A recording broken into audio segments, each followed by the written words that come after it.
We should probably talk about female dogs a bit more then, really, shouldn't we? So, is there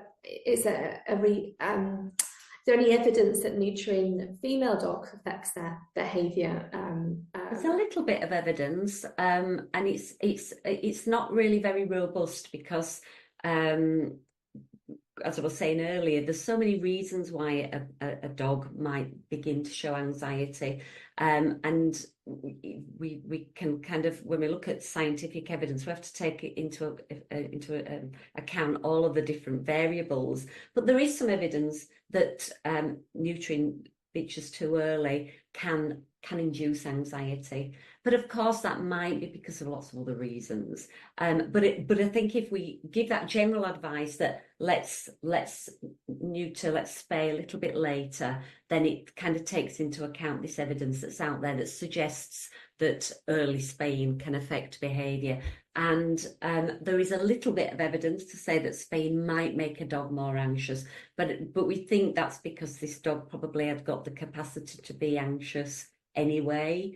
And of course, it's such a common behavioural problem that I deal with. You know, affects a lot of dogs' anxiety, fear. So it's something that is out there anyway, and sometimes we kind of jump to conclusions about why is that, and if a dog's been spayed, then it might be kind of thought that that's the reason why, and it may not be. Experience, as I say, genetics and all of those other things. But yes, there is a little bit of evidence, but particularly in young dogs, if they were spayed at too young an age. So if you're giving the advice to kind of spay a little bit later, then we should kind of take that into account. But just like the male dogs, just to emphasise that if a dog, any sex, is a little bit anxious, stressy, fearful, then it's always better to get that behavioural assessment, chat to you about it, delay.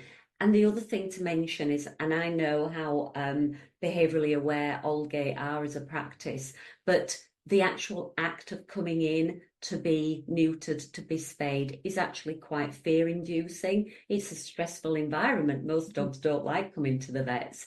So it's really great to have a chat with you about that anyway, because, you know, if you decide that it is the right thing to have the dog neutered, but the dog is a little bit anxious, then you can give some really great advice about maybe doing some pre-appointment check-ins with the receptionist so they can give them a treat and get them used to coming in at quiet times, maybe pre-appointment medication to help them be less stressed and calm when they're coming into the practice. And so that's really important too, having that kind of awareness about how fearful a dog is about coming into the practice. And I'm sure you can give some really great advice about that.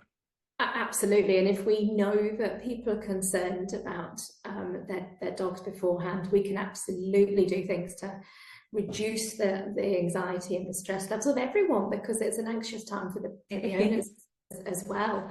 So if we can make everyone feel a bit more confident and make the day go smoother, and then hopefully future visits are easier and happier as well. So we're always keen to look at ways we can make the vet's visit less stressful and happier all around. So yes, absolutely, talk to us and we can do some things to help with that. That's quite big. I know we're talking about dogs today, but that's really, really important for cats, because cats, obviously, I know from experience, you know, they can really find visits outside of the familiar environment really frightening. So, and I know you can do the same for cats. So just to kind of pop that in there, because they tend to either scarper when they see the carrier or really find it quite stressful when they're actually being transported to the practice. So yeah, and I know that you can help the cats as well as the dogs. Absolutely. So we'll leave cats for today. For another day. We can talk about cats another day. Absolutely.